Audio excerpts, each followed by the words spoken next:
داعش ډلې په اړه د ذبیح الله مجاهد تازه او مهمې څرګندونې.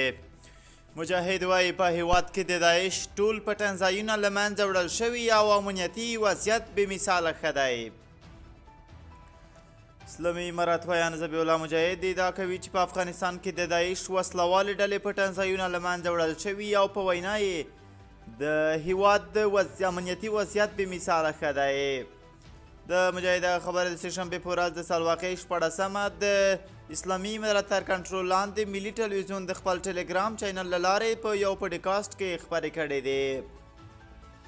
هغه پر افغانستان د اسلامي امارت له واکمنېدو وړاندې د نوم له نه ښودلو پرته یو شمېر هیوادونه او استخباراتي سازمانونه د داعش وسلوالې ډلې پر تمویل او ملاتړ تړون کړی دی.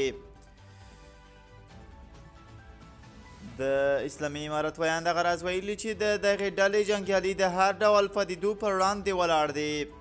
ورته مهال د اسلامي امارت ویان ذبیح الله مجاهد د مقاومت او ازادۍ جبهو بریدونه هم رد کړي او جلاوطنه رسنۍ یې دغو جبهو ته پر تبلیغ تورنې کړي دي.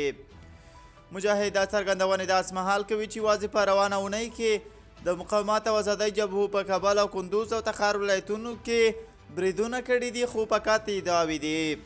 دا په داسې حال کې ده چې د ذبیح الله مجاهد په ګډون ډیری اسلامي امارت چارواکو په وار وار په کورنۍ او بهرنیو غونډو کې ټینګار کړی چې داعش ډله په افغانستان کې په بشپړه توګه له منځه تللې ده، خو نړیوالو په ځانګړې توګه د اسلامي هیوادونو او په افغانستان کې د داعش ډلې د فعالیتونو له پراخېدو اندېښمن دي. درنو لیدونکو له غوږ نیولو او توجه مو نړۍ مننه. تر بیا ښې چارې او ښه وختونه ولرئ.